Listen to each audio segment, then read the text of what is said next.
So it's full, but then these will be a little shorter. So today I'm going to show you one of my favorite things, which is hair enhancement. I have Claudia here who has really beautiful natural textured hair.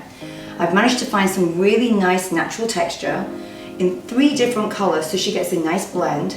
So stick with me and we're going to go on, and I'm going to just give her a little bit more fullness and a little bit more oomph. So check in with me later. So let's talk about Claudia's hair. For the professionals out there, make sure that you plan. Make sure you have an idea of how many rows you're going to do. You do not want to run out of hair. Top tips: when you pull your hair back, you want to make sure that the hair is away from the hairline enough so you have a free zone and the hair will cover the beads. So find out if your client wears their hair up. Does the client wear glasses? Because where the glasses go on, if it hits the bead or gets stuck in the hair, it's very uncomfortable and can cause a little bit of damage. Make sure that you check how heavy or how dense is the hairline. How much hair do you need to leave out in order to cover when you do a ponytail?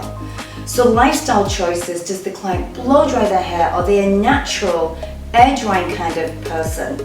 So these are the really big important questions to ask before you begin your journey with your client. Claudia has really strong roots. Her hair just doesn't do well when it gets to the ends of the hair.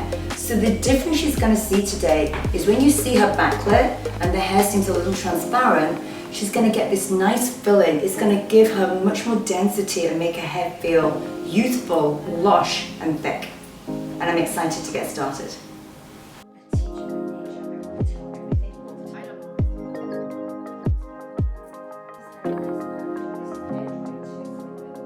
So I'm going to start to take away what I don't want. I still may put some extra hair in Claudia, but I really need to start to see the shape. So you can see here, this is the hair with no extensions in. So I'm going to take away the hair that I don't want. With this texture, it's important later I'm going to go through and slice the ends because I want them to have a natural tapered effect versus being really blunt and square. It will just make for the hair to move and integrate into the natural hair.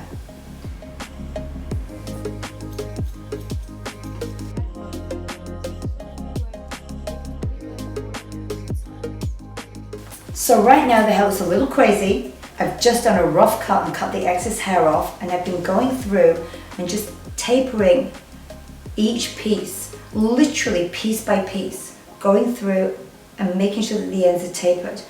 With textured hair, you want the ends to be a little bit more feathered so they blend into the natural hair.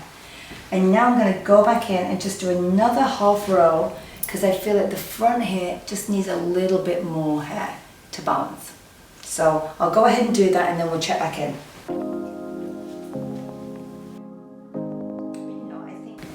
So I finished cutting the extensions and blending them in. I may take a little more off, but I really need to see the 2 textures dried together before I make any more decisions.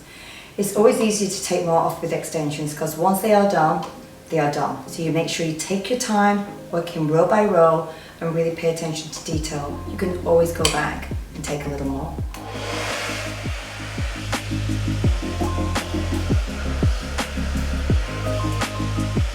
So we're finishing up here, and you can see that the textures blend really nicely together. I did go in and take a little bit more length off the back. I'm not drying the hair completely. I want to have a more natural finish, but you can see that it really does blend and look really pretty. And it's given a little bit more depth. When you look forward, it's not so transparent. And the goal is for it to look really natural when she gets out the shower and just air dries it, which is basically how it is right now.